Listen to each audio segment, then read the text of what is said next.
오늘 마태복음 5장 13절을 먼저 보겠습니다. 너희는 세상의 소금이니 소금이 만일 그 맛을 잃으면 무엇으로 짜게 하리요? 요즘에 소금이 한때는요, 설탕이 소금을 뒤로 미루는 때가 있었습니다. 소금은 달짝지근하고 소금은 짜니까, 설탕은 달고 소금은 짜니까 어린아이의 입맛에 설탕이 좋아 보이죠. 저도 어렸을 때 그렇게 먹을 것이 썩 많지 않았을 때 그 하얀 설탕은 맛이 없는데 노란 설탕이 그렇게 맛있는 거예요. 그렇죠? 과자처럼 생기기도 하고 그렇게 막 많이 달아서 힘들게 하지도 않고, 그래서 살짝 이렇게 크잖아요, 봉투가. 살짝 열어서 소금을 수저로 그 노란 설탕을 수저로 퍼먹은 경험도 있습니다. 그런데 설탕이 별로 요즘에는 좋지 않습니다. 성인병에도 좋지 않고 아이들에게도 이빨에도 좋지 않고 별로 좋지 않죠. 그러면 소금은 어떤가? 소금도 사실은 요즘에는 고혈압을 발생시키고 성인병을 일으키는 가장 주된 원인이 소금이다. 그렇게 우리가 알고 난 다음에 사실은 소금 얘기를 들으면 깜짝 놀라기도 하고, 어쨌든 소금통을 집으면 내가 마치 죄인인 것처럼 소금통을 집었다 놨다 하는 경우가 종종 있습니다. 깜짝 놀라게 되죠. 왠 저도 가계적으로 혈압이 있기 때문에 저도 혈압약을 먹기 시작했습니다. 근데 혈압약을 맨 처음에 먹을 때 의사가 한 말은 소금을 조심해라.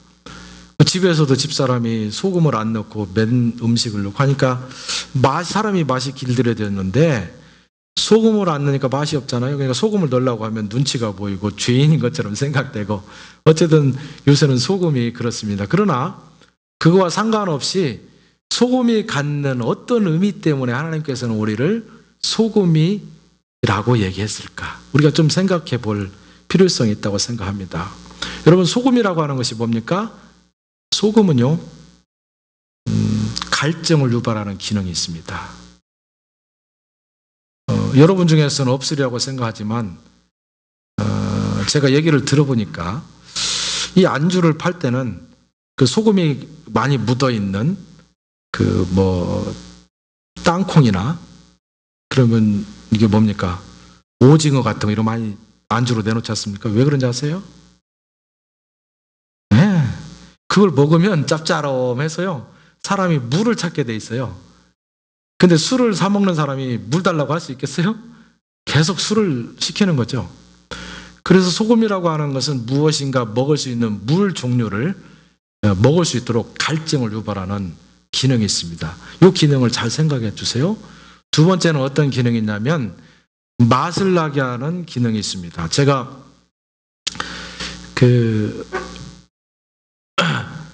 이집트나 이런 터키나 이쪽을 여행할 때 베두인이 살고 있는 곳을 한번 가봤습니다. 베두인은 옛날에 우리 베들레헴의 예수님의 탄생 이야기에도 나오는 그런 목동들입니다. 그 목동들이 지금까지도 팔레스타인 지역에서는 살면서 사막에 이렇게 광야에서 살면서 양떼를 이끌고 다니면서 거기에서 천막을 짓고 사는 사람들입니다.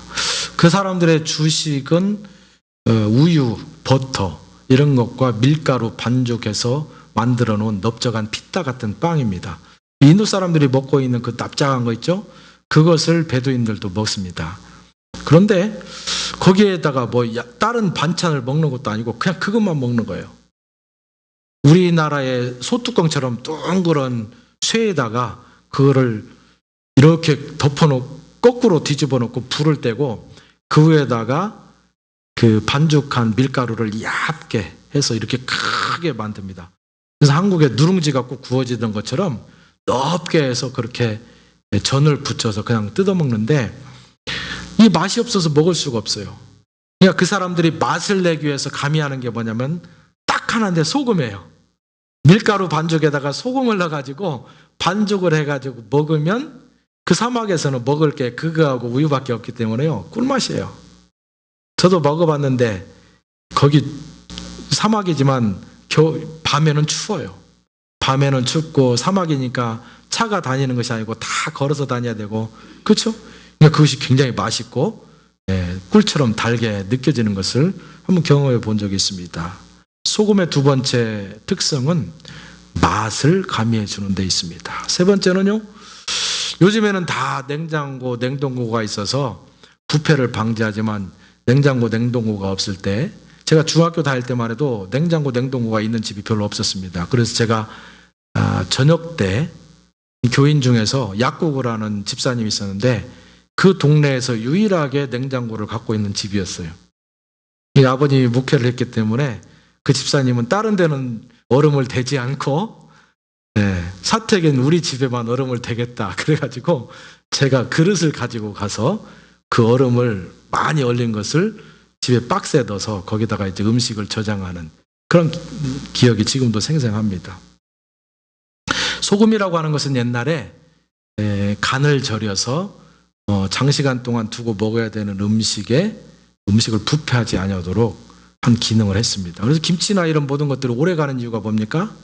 거기에 소금기가 있고 간기가 있어서 오래 갈 수 있는 것입니다. 소금에 절이면 오래 가고, 그리고 고기 같은 것은 소금에 절여 놓으면 숙성하는 시간이 오래되어서 맛도 있고 또 오래 보관이 되는 그런 것들이 있습니다. 이처럼 소금은요, 갈증을 유발하고 맛을 내고 그 다음에 부패를 막아주는 이런 기능들이 있습니다.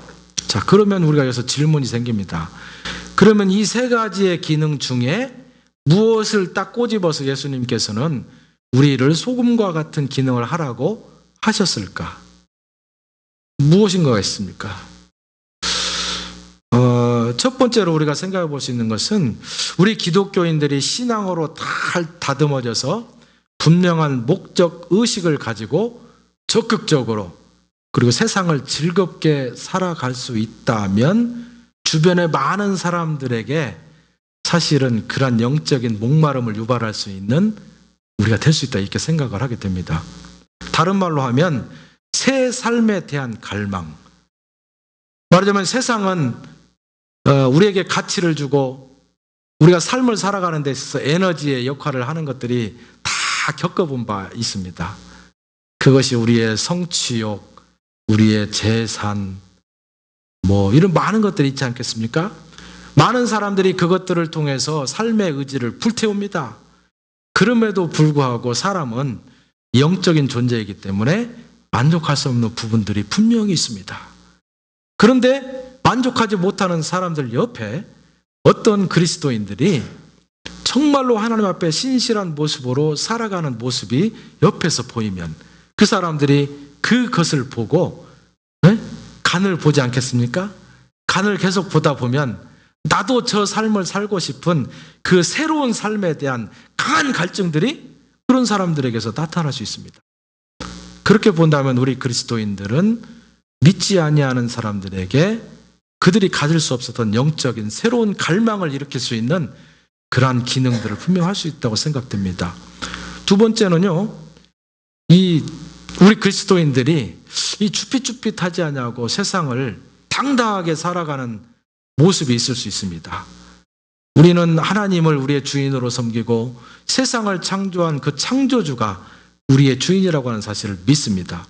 그러니까 많은 세상의 사람들이 풍성하다고 생각하고 그것이 있어야만 나는 행복하다고 생각하는 것이 없어도 우리는 즐겁게 세상을 즐기는 모습을 보여줄 수 있다고 하는 사실이죠. 말하자면 다른 사람들이 갖지 못하는 삶의 열정이 우리 가운데 있을 수 있습니다. 제가 요새 이 삶의 열정이 조금 떨어져서 걱정이긴 합니다. 제가 여러분들이 저를 바라보았을 때 몇 달 전까지만 해도 저는 사실은 가진 것도 없고 제가 잘난 것도 없고 사실은 제가 모든 사람들이 여러분이 가지고 있는 세상의 기준들로 보면 가지고 있는 것이 아무것도 없어요.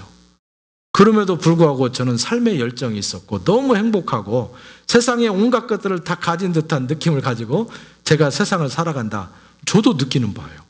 도대체 나는 누구이길래 세상이 그렇게 재밌는가? 항상 해피한가? 제가 그렇게 생각할 정도로 제가 삶의 열정이 있습니다. 근데 요즘에는 아침에 일어나서 집사람한테 가끔 그래요. 오늘은 뭐가 재밌어서 살아야 될까? 저도 삶의 열정이 잠깐 떨어질 때가 있더라고요. 그래서 요새는 그 삶의 열정을 내가 스스로 불태우지 말고 하나님께서 그 열정을 주셨으면 좋겠다. 그래서 오히려 저는 가만히 있습니다. 내가 열정을 불태운다면 언젠가는 또 시끄러질 것이다. 그러나 하나님께서 나에게 열정을 주시기를 제가 기도하는 거죠. 마찬가지로 저와 여러분이 이 영적인 하나님의 은혜를 생각하고 하나님이 주시는 열정을 가지고 세상을 막 살아가다 보면 우리 주변에 있는 많은 사람들이 이야, 그 참 인생 살맛 난다 이러잖아요. 인생에도 살맛이 있어요. 우리가 인생의 열정을 가지고 사는 그 열정의 모습을 보여줄 때 사람들은 우리를 바라보면서 인생의 맛을 느끼게 될 것입니다. 이게 인생의 열정의 맛이에요. 그런데 이 열정의 맛이 어디서 나오는가? 돈이 없어도 내가 다른 사람이 성공했다고 막 칭찬을 안 해도 자녀들이 별로 말을 잘 안 들어도 어쨌든 어디서 나오는지는 몰라도 그것이 샘솟듯 나오는 열정이 있을 수 있습니다. 이게 그리스도인들이 갖고 있는 은혜이고 축복이고요. 참 우리의 자산입니다. 세 번째 마찬가지예요. 우리 그리스도인들은 정직한 삶을 신조로 세상을 살아갑니다. 그것이 교회 안에서만 정직한 것이 아니라 교회 밖에서 직장 생활 속에서 인간 관계 속에서 사람과 사람의 만남 속에서 내가 가는 곳에서 모든 곳에서 그리스도인으로서 정직한 삶을 합니다. 그러면 세상이 도덕적으로 부패하는 것들을 우리가 방지할 수 있는 기능을 감당하게 됩니다. 그렇죠? 자, 이 세 가지를 우리가 동시에 감당할 수 있는 기능들이 소금에는 있습니다.